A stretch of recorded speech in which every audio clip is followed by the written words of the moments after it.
And next is William Odom, who is an assistant. Are you still assistant professor? Soon to be, but assistant professor at the School for Interactive Arts and Technology, who is focusing through his practice and through his research on research through design, and has been one of the pioneers, I want to say, of slow technology. And so again, interactions, not only we have them all the time, not only there's automation of those interactions that is happening all the time, but also the frequency of it is daunting. And let's hear what William has to say about it. Thanks so much. Yeah, Philippe, so I am still I'm on the slow path, but we'll see. And so Wolfgang was talking about occasionally failing technologies, and so here I'm just going to talk about occasionally just like operating technologies, so the things that actually don't work that often.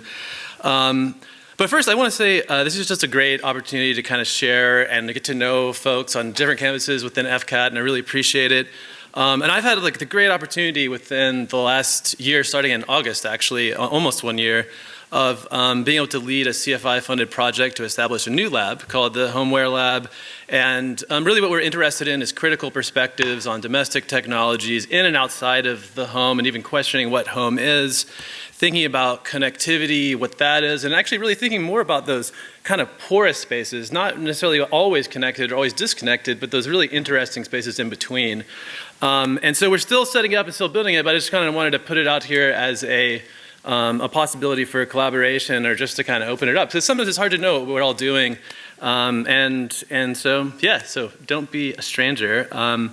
So in this presentation, I want to just talk about one example, but also, again, since like a lot of the work that we do sometimes is not so public or on these different campuses, I just wanted to give a sense of some of the projects that we do and what they look like without talking about them. But some of the things that we're really concerned about is building things that we can put out into the world to really put into people's lives over longer periods of time.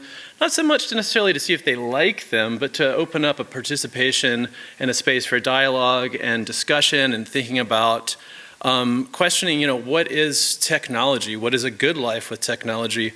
What do we want? Really trying to attend to materiality, and thinking even sometimes about kind of like local resources, and again, working with more diverse communities and participants to really think about how we can maybe subvert what kind of normative values that we often see within smart and connected technologies, and really kind of think about how data might mediate our everyday lives, and to really open that up. Because frankly, a lot of the design is driven by Silicon Valley and a very homogeneous vision, and so really our aim to create things to open up questions and generate new kinds of problems and perspectives. So with that in mind, I just want to talk about one project that maybe is a good example, or is a tangible example of what we mean by slow interaction and what that means. And so hopefully I might be able to connect with some Jim's work. There's a temporal metadata angle.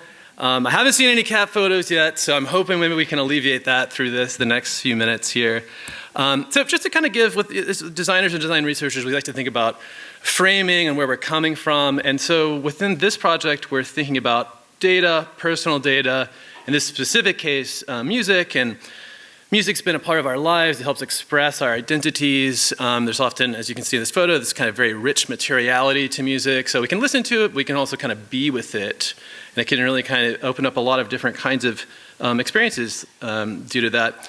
Obviously, this is kind of more the world that we're living in, at least increasingly, and that's not a bad thing. It's great that we have digital services that allow us to access at our fingertips, kind of more music than like ever before. And it's like we're streaming over like 1 trillion songs a year, and what does that mean? And there's like over 100 million hours or more of music just being streamed just by Spotify a day. Is this like these like gigantic kind of titanic amounts of trails of data that we're producing about ourselves, and kind of our personal histories are really very much bound up within these digital histories that are often kind of immaterial and kind of interesting and sometimes indirect ways.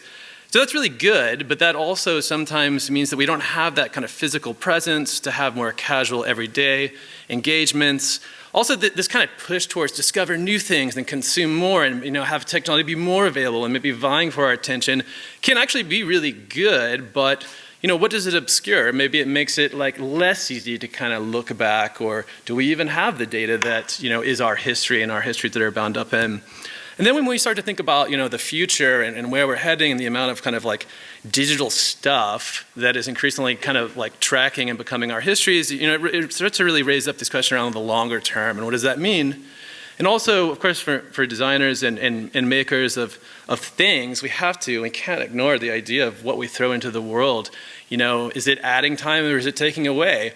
How can we sustain longer term relations with the things that we make? And obviously, often these are really kind of complicated and challenging questions, especially with technology and digital technology, which seems so ephemeral and sometimes so soulless.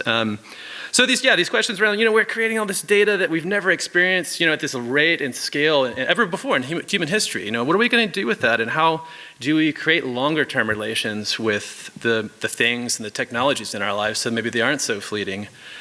So within my group, and one of the things we're really interested in is this design theory called slow technology, which isn't original to us. It originated within Scandinavia almost 20 years ago, but it's something that we've been really working with a lot. And so just, put simply, it argues for creating technology that surrounds us and is part of our lives over longer periods of time. And that's kind of interesting even to think about that, because if you think about the things that are in our lives over longer periods of time, we engage with them, but we don't always interact with them. We may interact with them, but we form other kinds of relations to them. But again, with the ephemerality of digital technology and also like the almost invisibility of data, it feels harder to do that. And so we have a lot of projects that we have built to investigate these kinds of questions and work with people. This is just one. So this is a networked music player called Ollie. So essentially it kind of occasionally randomly selects songs that you've listened to in your past and then kind of represents an opportunity to kind of re-listen to them. It's using Last.fm metadata, which is like temporal metadata. So it's not actually just the song, but it actually ties back to a very specific period in your past. So it could be all the way down to like a date and a time 10 years ago, 15 years ago. The service has been around for like 22 years. So it's kind of interesting to be able to really mine back into personal history. So, okay, the way that it works is basically when it selects a song, this internal disk will start to rotate. And so if you can see here, maybe you can make it out, maybe a little bit hard, but there's some different pacings. One's kind of slow, one's faster. And so basically the correlation is quite simple. A faster rotation would indicate that the song that's selected from your past you listened to relatively recently. A very slow rotation would indicate deeper into your past. It's not playing the song, it's just kind of indicating this. So it's kind of priming your thinking potentially. So the way that Ollie works is it's going to make 224 total rotations. So if it's a very recent song, that'll only be about 4 minutes. If it's a really old song, it'll be about 10 minutes is the way that it worked out. And if you don't decide to play it, it'll just abandon it and it's gone. You'll never know what it was. Maybe you weren't even there when it did it because it's randomly selecting it. But eventually it'll come back around again, and it does this about 9 times per week. And it just works indefinitely. Never stops. It continues doing this and really aims to kind of support these longer term ongoing experiences. Another interesting thing that we found is that in designing this is that we map it to today's date, and also the metadata is like always updating on the back end. So when you listen to music in your everyday life, like just normally as you would, it kind of continues to have those records. And so that's interesting in the sense because a song that it selects that maybe is rotating quite fast now, within 5 years that's going to be slower, and then in 10 years that's going to be slower. So there's this sense of like kind of cumulative change as your history changes with it over time.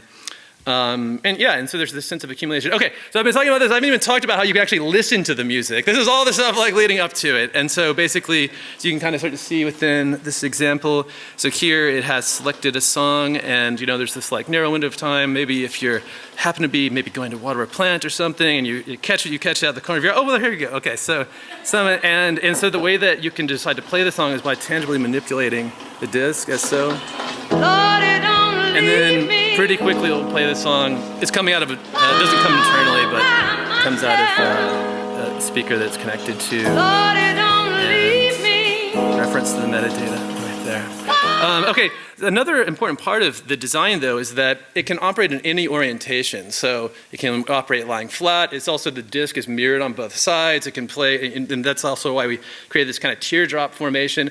And so the idea is that you could reconfigure the thing, Ollie itself, to other artifacts, things, rooms, places as you might move across in your life, or maybe even hand this thing down.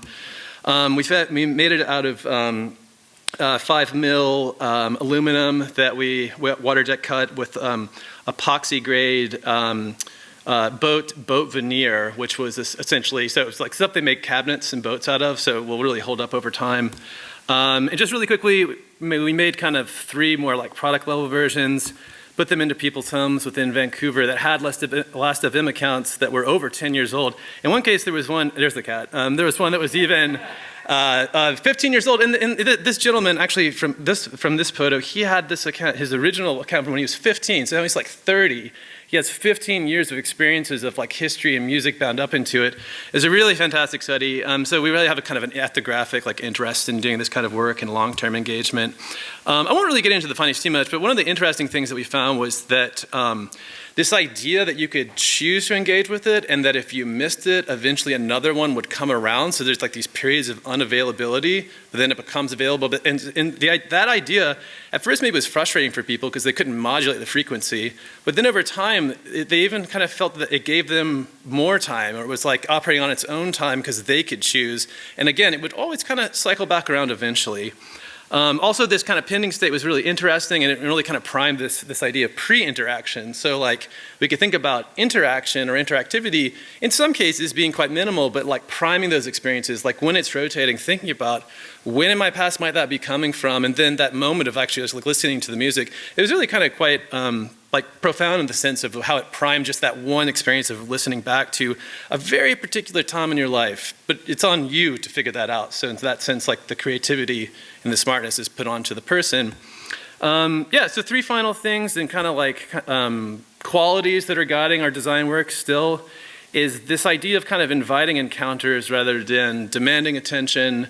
So really creating these spaces for kind of opening up invitations. And so at first that might mean like subverting user control, but in the end it creates a space for engagement and longer term, again, evolving emergent qualities. How do we have temporal expressions of data that make it feel like it's changing with us? And how do we engage with ideas of our own personal histories as an aspect of temporality that we could think about designing into things and technologies in our lives?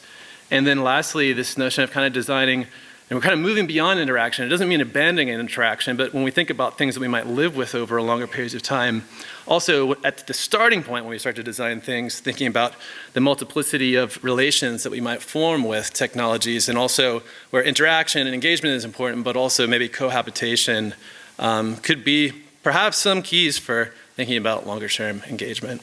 So with that, I have to thank everybody. There's so many fantastic people I've worked with in this project and within my group, and hope to invite some possible collaboration in the future too. So thank you. Thank you, William.